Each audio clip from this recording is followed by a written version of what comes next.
David Walker makes his weekly appearance to recap the Hornets' 8th straight loss. This time it comes against the Clippers. Then we play a little Shoe You Got at the end of the show today, all on Locked On Hornets. You are Locked On Hornets, your daily Charlotte Hornets podcast. Part of the Locked On Podcast Network, your team every day. In a minute, cuz we live.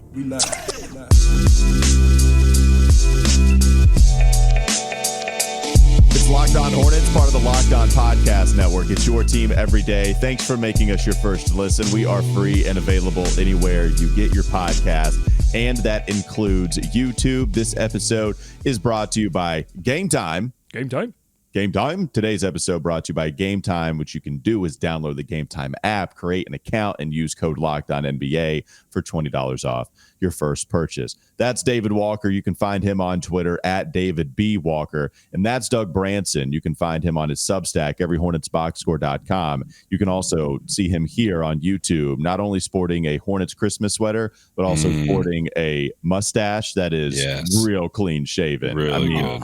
You've been real experimental with the facial hair here recently. Well, as the losses pile up, things get stranger. Okay, I've got a sickness. Stranger danger, one might say. Maybe is that what that screams to you? I do have an unmarked van that I haven't used in a while. No window. No. So things are getting stranger. 8 straight losses, and the sickness is manifesting itself in a variety of ways, including onto my face. Well, they're all right. So Doug's face, representative of the Hornets season, the 8th straight loss that they suffered. Let's get weird. So they suffered the loss against the Clippers. We hopped on the mic right before we're about to record, and the jokes are flying in. Right, here's just another day at the office with the Hornets losing. I didn't feel angry at the Hornets last night, Doug. Like I know I don't watch this game and think, man, it's just the Hornets being the Hornets here. I mean, this is on the road against a team that is starting to gel very well. Now, you didn't have Kawhi Leonard in this one, and he had been playing like an MVP candidate. Maybe you thought of that as an opportunity, but you still have Paul George. James Harden is just straight up James Harden again, at least whatever he was at his peak in Philadelphia, if not going straight MVP campaign, James Harden in Houston. You also have Russell Westbrook coming off of the bench, accepting that role more, and he played well in this one too. It felt like defense was not atrocious. I will take them holding LA to 113 points. I do think that they got out on shooters enough, and Harden, Paul George, they hit some contested threes. I thought this was the best passing game from the Hornets this year. Wow. That did not include... You got a top 3? Can you give me a top 3 passing games? Well, I'll tell you, but you interrupted, and so that's $1. I thought this was the best passing game I had seen all season long. That did not include your best passer in LaMelo, and that didn't involve Terry Rozier as much passing. I know he played, but we saw Miles Bridges, I think, have some nice dishes. I think Gordon Hayward actually did have some nice passes when he was playing. There were some things that I took away that were positives, and even though they lost, I didn't expect to win this game anyway. I don't advise anyone to get angry over the Hornets at this point. There's just no reason. It's like getting angry at like one of those 3-legged dogs that they build like a Lego, wheelchair for that sports them around robot style. Like they only deserve our pity at this point because, they're finally getting some healthy role players back. Cody Martin, we'll talk about him in just a second, but he's just coming back ready to go. I mean, Mr. Fresh Legs, that's $1. He's looking great, but then they're shuffling out starters left and right. Nobody can get into a groove, and they can't seem to sync up offensive excellence and defensive excellence. Over the past 2 games against really elite Western Conference competition, they've showcased some of the best defense that they've shown all season, and yet they can't hit a 3 to save their lives. So, they just can't put it all together, David. Yeah, I know, and they really need those threes. I mean, that's been their formula for success. It's like make every free throw and then hit a bunch of threes. And Terry in particular was struggling last night. Nightmare. Yeah. So that was tough. And I forgot that Russell Westbrook was on the team for the Clippers at one point last night. Just not because he wasn't playing well, but I was like, look, the Hornets, they don't have their superstar. You're basically going up against 2, and then you see Russ like just sprinting in off the bench. And I'm like, yeah, this is the deck stacked against these guys tonight. So it's going to be tough. Westbrook almost had a triple double. He had 14 points, 11 rebounds, 6 assists, 2 steals, and a block shot off the bench. Yeah. But look, 8 losses, that's nothing, guys. You got teams out here, putting up 20, 27, 28 in a row. Come on, 8. That's nothing. That's child's play. Yeah, talk to me in another 20 games if they still haven't gotten a victory, and then I'll really start to get angry at the 3-legged dog that is the Charlotte Hornets. But right now, I'm good. It's still cute. It's not messing with the Pistons. That's an ugly dog right there. Right, but you can tell just in the way that Clifford seems to be operating after this game, if he is any kind of manifestation of the rest of the team, if he's eating the grief of the rest of his team and showcasing it in front of Ashley Shahamady, then these losses are starting to wear on the Hornets. There aren't moral victories to hand out here. These are both games against Denver, and it's not like these games weren't winnable and they weren't getting blown out. They had opportunities in the fourth quarter. They begin this fourth quarter on an 11-2 run that seats them in the lead, and then proceed to give up a 6-0 run to tie the game. Timeout. After the timeout, P.J. Washington, I don't know who he was throwing it to. Horrible turnover. And the Clippers expand that 6-0 run after the timeout. They expanded to 14-0 run. And that was all she wrote. They're making mistakes down the stretch. And yes, there are excuses that you can look to, but I don't think that's what this team's doing right now. They're not looking at the excuses. They're looking at, hey, there are chances to give us some kind of hope for the future once we get guys back. And now they're starting to look at the standings and going, I don't know. Well, yeah, and they might not be giving themselves excuses, and that's great. I embrace that. You should embrace that from your favorite team. But the fact is, this team has limitations, and they don't want to admit them, and nor do I want them to, but they still have those limitations. I mean, I look at this box score, and they have 31 assists. Remember when they were on that record pace and they averaged 28 assists per game a couple of years ago, and that was the best of all time? And the Hornets had 31 last night, and Terry Rozier had 7 of them, but everybody else had to contribute in a way where they were cutting, they were attacking. I mean, I thought Bryce McGowan's came out firing in the first quarter, and I think that's his recipe for success in this league. I mean, he's done such a great job getting to the foul line. That was what he did at Nebraska. We saw a little bit of that last year. First quarter, he's attacking and hitting tough shots. Hit one in the third, I believe, that was of the attacking mold. And then you had PJ cutting, Miles Bridges doing the same thing. But they didn't hit threes, as you mentioned. I mean, they were atrocious from behind the arc, and the Clippers hit contested ones. They shot 41%. So I thought the game plan, I didn't watch this team and think anything about a lack of effort or really, I mean, a lack of execution of the play. This was very much so fall in the cliche of make or miss league, and the Hornets missed a lot of shots from deep, and that was the reason that they lost. And the fact that they were even in this game against that team, against a couple of stars playing like all NBA guys right now, like I did take away a moral victory knowing what the task at hand is here, because I don't expect them to win. And so, yes, I have been conditioned to look for some of these moral victories. I found a decent amount last night, to be honest with you. I don't want to be this, but this is the team that we judge, and so therefore that is the thing that I take away from this game. Yeah, and of course they lost Gordon Hayward in the middle of this game. That's a new one. We see just right. losing guys that are actually playing in actual games, and then they just disappear off the floor. You even see him leave.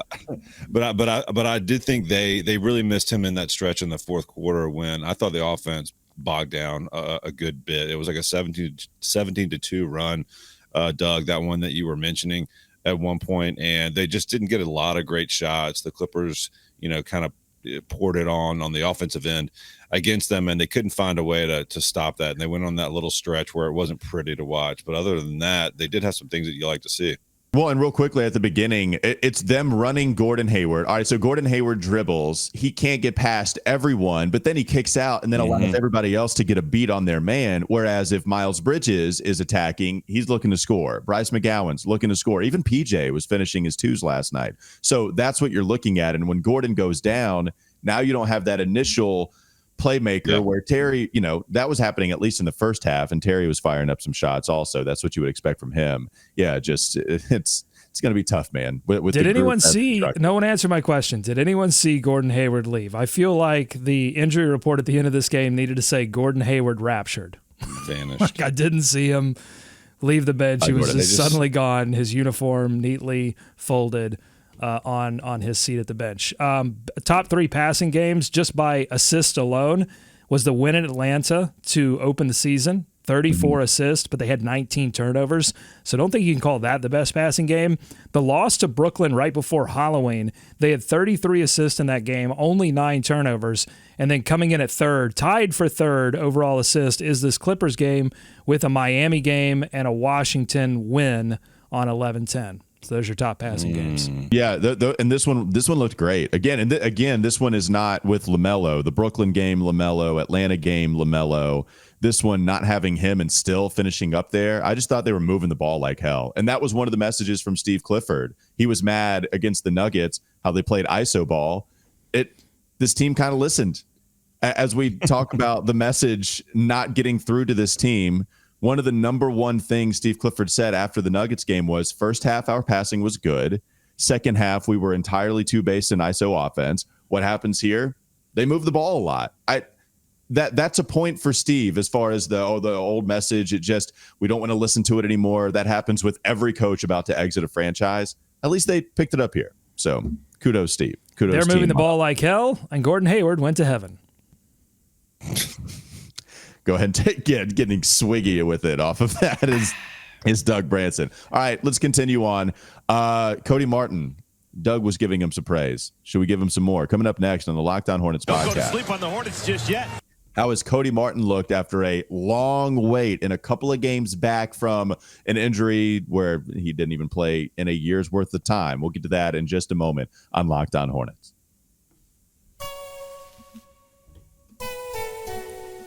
This episode is brought to you by eBay Motors. Our partners at eBay Motors have teamed up with Locked On Fantasy Basketball host Josh Lloyd to bring you some of the best fantasy picks each week, all season long. Whether you're prepping for a daily draft or scouting the waiver wire, every week we're going to provide you players that are guaranteed to fit on your roster. So let's see who Josh has picked out for this I guarantee you it will not be Mark Williams. He is so mad. He is so – it's so – if you don't follow him on Twitter, please go follow Josh Lloyd on Twitter. It's so funny to see him be so mad about the Hornets making Mark Williams doubtful for the 100th straight game.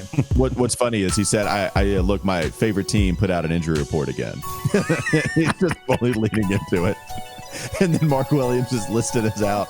And I think he's cursing now on Twitter. Yes. Now, one-word tweets mean, why are they not telling me that Mark Williams is just going to be out already? Why are they just not telling me that? One of the players that he picked was Dante Exum. I think this is the second time that we've seen Dante Exum. Jason Kidd said that when healthy, the Mavs are still planning on starting Exum. His shooting will regress, but that role is enticing. And also Isaiah Hartenstein. It appears Mitchell Robinson is out for the season. Hartenstein is the clear ad if he's available. I think that was a long, crown jewel for the Hornets in free agency, as bad as that may sound, but we just wanted some center depth, and Hartenstein was a guy that we were all looking at.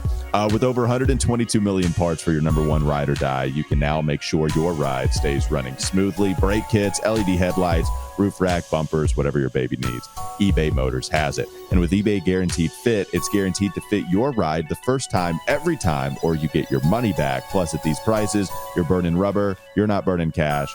Keep your ride or die alive at ebaymotors.com. eBay Guaranteed Fit, only available to U.S. customers, eligible items only, exclusions apply. Cody Martin, coming up next. All right, Doug, something we didn't get to yesterday was the return of Cody Martin after a long wait where, just as Josh Lloyd is frustrated with the injury designation of Mark Williams, we just had zero information on when Cody Martin was going to be available. And also Josh was mad at that too. He had plenty of tweets about that as well, with being angry about Cody Martin. But we would hear from Steve Clifford. I think the most candid he's been about Cody's injury has been in his every week or every 2 weeks or so appearances with Kyle Bailey, where he would tell you every time they try to ramp it up with him, he just can't go anymore.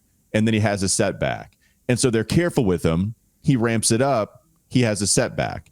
And that seems in line with what we saw last year. So he gets injured within 30 seconds against the Spurs in that opener, then tries to come back, play 7 games total, doesn't really have enough to go. And here he is, Doug, where I think he looks like a trying to get back in the swing of things after a years off worth of time Cody Martin should look. There was the one explosion play where he got the ball unexpectedly about the free throw line and didn't have a big launching point, but just was able to dunk it like in traffic. And it's not like he got a running start. So there's some of that explosion, I thought, if you will, might be some fresh legs. How do you think Cody Martin looks, Doug? Yeah, fresh legs, two-way play, the chase down block that he had. I mean, he came out of nowhere.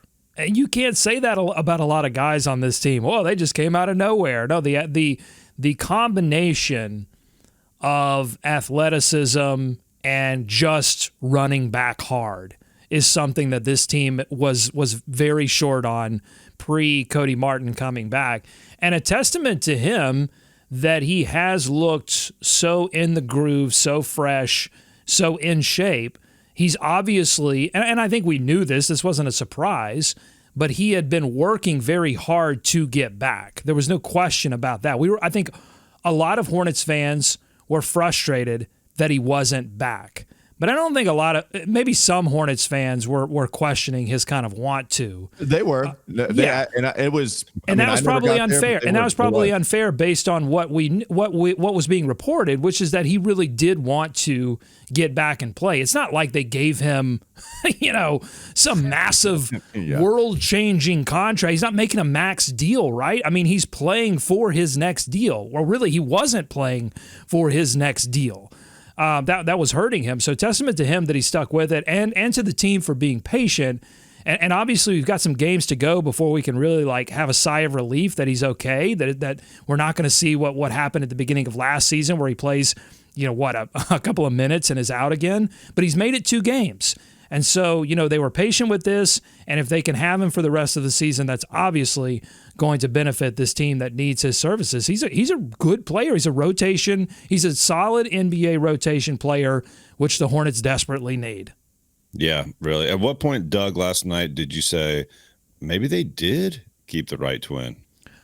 Okay, good question, because a couple of people were tweeting about that. So when I said wrong twin, hold on. You're not even letting me start, much less finish.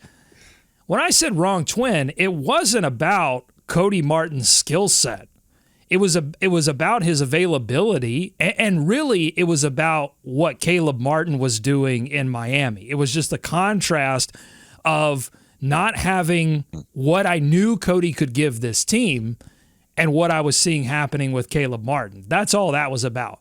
Really, I knew then that Cody Martin was a very skilled player, and if he was on the floor, he could be an impact player for this team. I mean, he nearly did lead the team in three-point shooting for a season.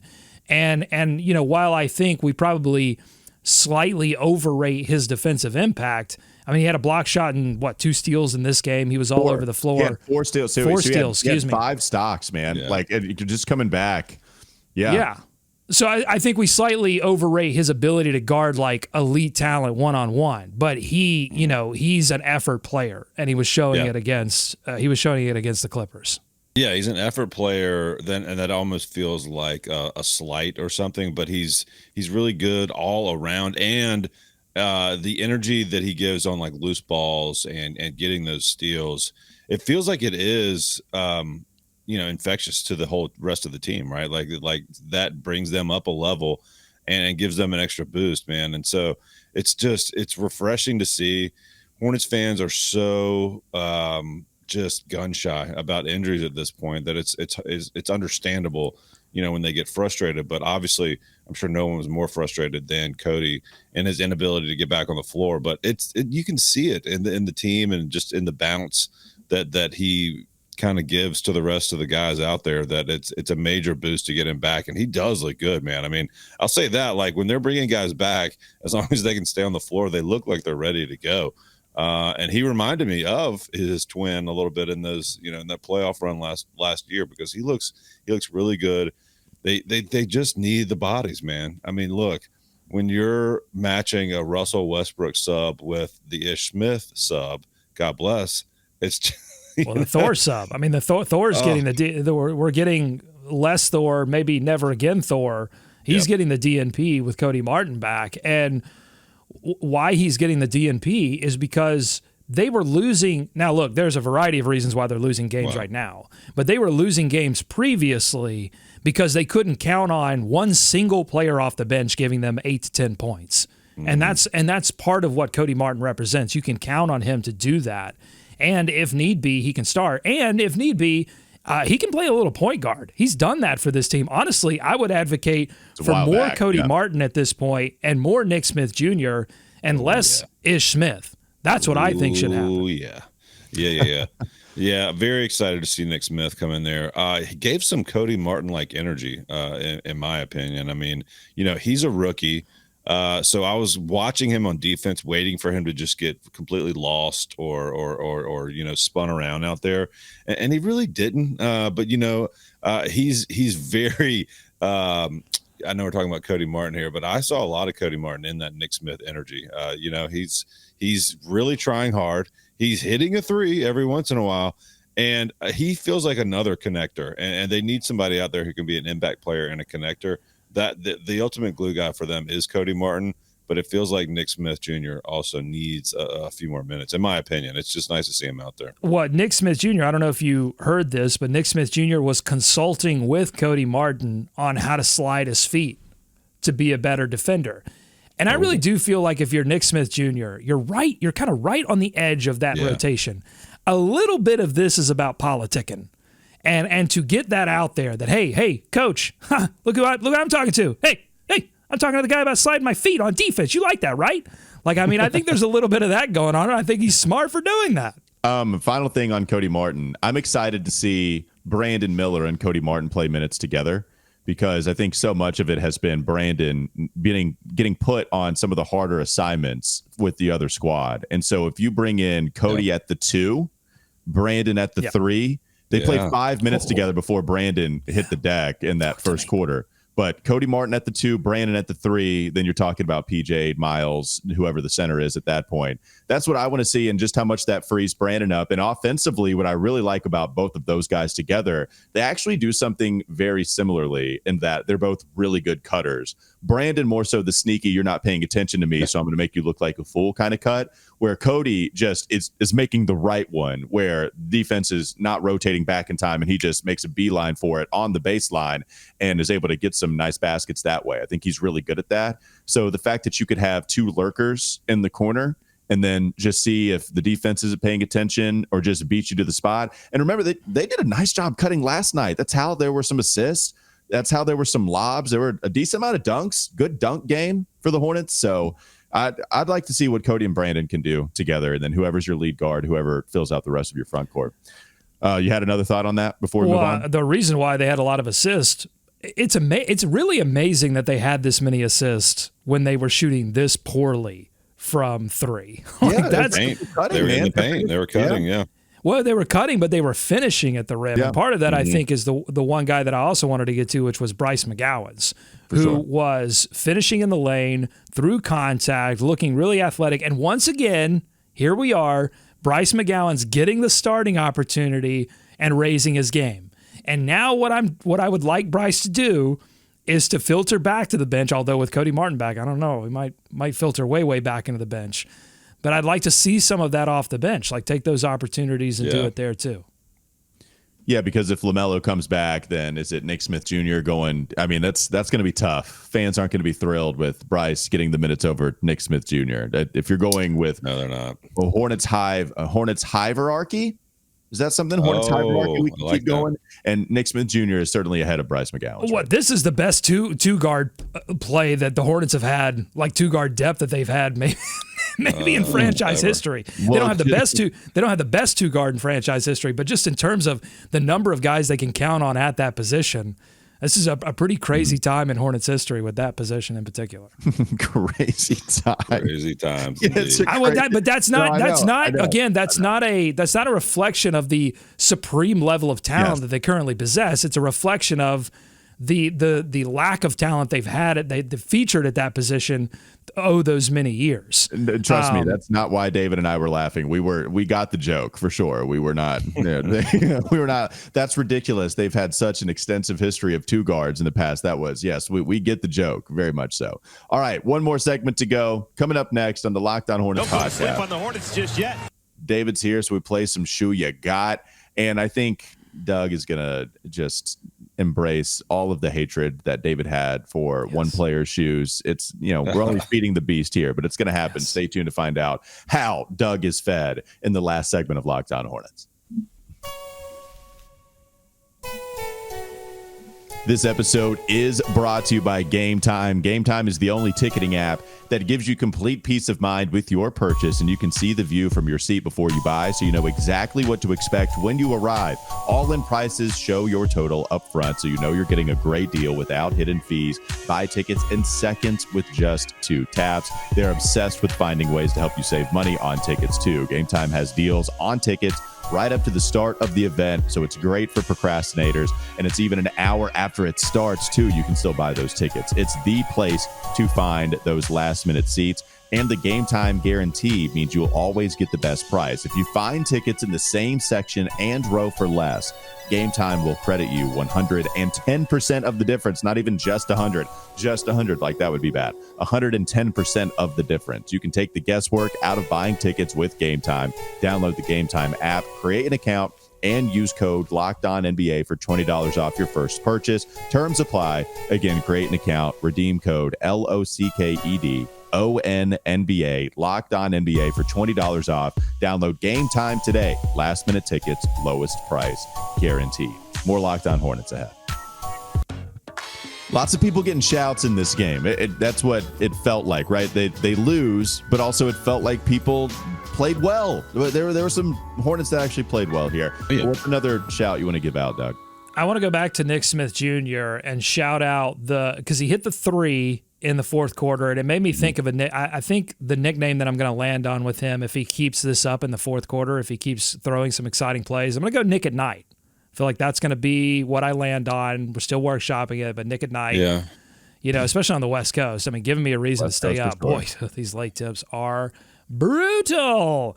But the shout out is not the 3-point shot, because we know he can do that. We have some questions about the rest of his game, and I think Clifford does as well, and I think whether he can improve on those things when he gets opportunities the rest of the season will, if Clifford's still the coach next season, will determine, his spot in the rotation for next year. It was 2 possessions later. Well, really, the next possession, he goes down the floor, next offensive possession. I don't know if you saw this. He was begging. He was wide open on the wing, begging for the ball. And Terry Rozier said, "Nah, Rook, I gotta get off the schneid here. It's fourth quarter. It's Terry time." And he dribbled the ever-loving bleep out of the ball. Did hit the floater, to be fair. But Nick was begging for the ball. Didn't get frustrated. Next offensive possession, what does Nick do? He fires a perfect pass right into the shooting pocket of Terry Rozier in the corner. Terry does a little scary shuffle, hits the 3-point shot, and helps propel the Hornets into a fourth quarter lead that they would give up. But wow, Nick Smith Jr., just doing some things. Again, you want to see those improvements throughout the season, to defense, to passing, to just knowing where to be on the floor, executing plays. Those are the kind of things that are probably showing up in practice as well, and will lead to him eventually solidifying a rotation spot on this team. And didn't foul James Harden on a 3-point shot. Oh, thank God. I mean, was guarding, was giving good effort, went up to challenge the shot, stepped to the side, didn't foul him. Yeah. He's James smart. Harden hit the 3, okay? But for a rookie, it's almost like you watch him and you can tell he's going 110 miles an hour, and it's just like, if not to say he needs to slow down or not give all that 110% effort, but like some of that smoothness to his game feels like it's coming.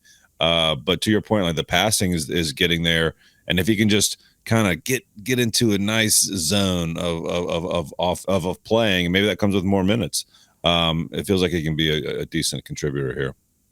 Last shout for me, whole team, and maybe even a little bit more Nick Richards too. Team's rebounding better. Yeah. 2 good basketball teams that you played with: Denver, who has the best center in the league, and Joel Embiid might have something to say about that, but we know what it is with Jokic. And you also have the Clippers, who are bigger at a lot of different positions. Maybe not. I mean, Zubats is a good player, but Nick Richards had 9 and 8 defensive rebounds. I'm to the point where I don't care about the offensive rebounds anymore because I know he's just really good at that. How many defensive boards can you get to clean up the possession and get a stop? And so 9 and 8, only out rebounded by the Nuggets by 1, only out rebounded by the Clippers by 3. I will lose rebounding battles if it's by a combined 4 against 2 good teams. It's better than what we've seen. We got to the 20s in total rebounds. We've seen that before. So right. It's getting cleaned up a little bit here lately. But and I agree. Nick Richards has looked better defensive rebounding wise. Miles Bridges continues to rack up double-digit rebounding games. Yeah. Those are all important. But the Hornets have not been losing the rebounding battle at the rim. They've been losing the rebound battle, these like mid to long rebounds that guards, that every and right. Clifford talks about this all the time. All 5 guys have to rebound. It's not about Nick Richards. It's not about Mark Williams. It's not about Miles Bridges. It's about all 5 guys. And what I've seen over the past couple of games is Terry Rozier in particular, but I saw Cody Martin run down a few loose balls and Nick Smith Jr. as well. I thought he was attacking those as well over the past couple of games. So that's what they need. They need the guards to step up and go hunt. They don't need them running back and trying to get transition buckets and cherry pick. They need those guys getting those long to mid defensive rebounds. The Hornets have been doing it, finishing possessions. That's going to be key once they get healthy. Bryce turned one into a transition opportunity last night early on, and so that was nice, too, to see a guard get a board. All right, it's time, Doug. Why don't you set the scene with what you wanted to do here? Well, I just, I always pay attention to David's Twitter. It's one of my favorite Twitter accounts still out there. And so this one in particular, piqued my attention for I think reasons that are going to be obvious to folks out there who've been paying attention to this show for a while. So here's the tweet. First, it's actually a retweet, a quote tweet, if you will. Nick DePaula on Twitter saying, Devin Booker is in an Air Max 95 inspired Book 1 tonight. Eyeball emoji. And then a quote from Devin Booker. You'll see some familiar colorways that you might have seen in the past. To which David quote tweeted, deserves to hit no shots tonight. Burn on Devin Snooker. David, I don't understand this at all because I don't understand sneakers. I just recently got another pair of my Jeff Bezos 5s from Amazon, $43.99. Got them on a deal, regular price $75. So I don't understand anything about sneakers. You'll have to explain this to me because I do love the Devin Booker hate. Oh, well, yeah, and don't think I'm not fishing a little bit with these Devin Booker tweets. Just wondering when I can. Yeah, I know you're watching out there. So yeah, so this is the Devin Booker signature shoe here, Walker. I don't know if you've been keeping up with these at all this year, but what they try to do with I think it's the D Book one. They've tried to make this shoe look like Devin Booker's sweatpants, which are dusty and cut off at the bottom. They've tried to make him look plain. It's this constant battle of we need a cool shoe on the court, and then we want something we can wear to the club or whatever. We're off the court. And to me, these are just way too plain. And this is not an Air Max 9. Just because the colors of the Air Max 95, a classic shoe, this doesn't look like the Air Max 95. The Air Max 95 is one of the most design-wise, one of the most forward-thinking still to this day shoes that we've ever seen. And the D-Book 1 is the complete opposite of that. So just slapping these colors on to me doesn't make this an homage to that shoe. But yeah, he's put out a ton of colorways in this one. Most of them just end up looking like a teardown. I think Nate Jones on Twitter sets a teardown of an Air Force One, which again is the plainest shoe out there. And this looks, what does that mean? Well, just like a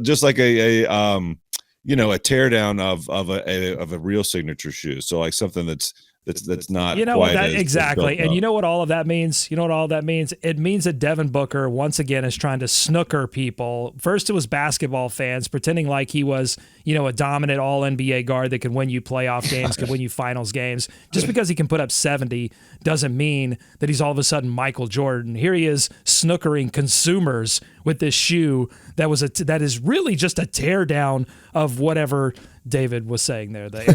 Air Force 95s. Is he shookering? Is that what he's doing? Maybe not. Anytime I try to go there, you think something sounds dirty. I don't want to. Well, it's just wordplay. You got to be careful these days. Yeah, that's true. All right. Do we want to dismount on the snooker and the shooker? Is that what we want to dis? Look, we didn't mention PJ Washington. I did mention that bad turnover, but I think we should shout out the fact that he gives you 18 points, 7 of 10 off the bench in a game in which the Hornets really struggled to score, and 8 rebounds. Like if PJ could give the Hornets, not 8, it doesn't need to be 18, but man, if he could give the team 13 to 15 points off the bench and 8 rebounds, really I'm looking at the 8 rebounds because that tends to be 3 rebounds, not 8 rebounds. If he could give you that every game, this would be a different Hornets team. Well, you could say that about a lot of guys. If they could do X, then this would be a different Hornets team. But they paid PJ Washington, I think in particular, to give those kinds of performances, and we haven't necessarily seen those consistently. Well, and the rebound thing, whether this is a different discussion, but there's so many times where if you pay attention to where PJ is, he's so much on the perimeter that he's always working at a disadvantage unless he's playing small ball 5 defensively. And so he's so many times on the perimeter, it's just harder for him to get. I don't think he's a good board getter at all. He's not good at it. But he's also not put in position to go get those rebounds just because of the way they want to play offense. And there are times where, how many times did you see PJ on the perimeter having to play pick and roll, hedging, and then trying to put a hand out on some of the 3-point shooters? That's just where he is. And so that's why I think it's important for Nick Richards and Mark Williams, whenever he comes back, whenever he comes back, that's why those guys have to gobble up all of the boards. But I'm with you, Doug.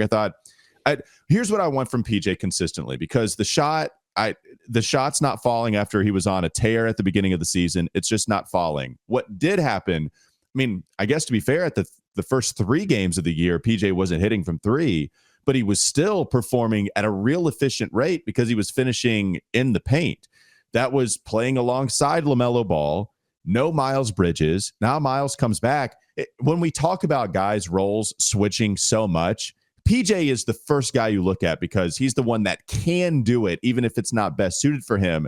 So he's often going to be put in way different situations, and you're asking him to do a ton of different things with all of the injuries that the Hornets have suffered.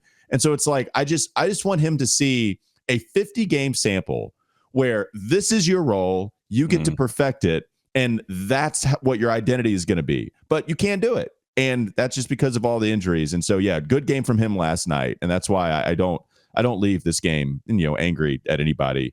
Thus is the 3-legged dog example. That'll do it. 3-legged dog podcast today. David Walker helping us out as he does every week. You can find him on Twitter at David B. Walker. Go check out Doug's Substack, everyhornetsboxscore.com. Listen to me on WFNZ every weekday from 12 to 3 p.m. Have a great rest of your day, and we'll be back with you tomorrow.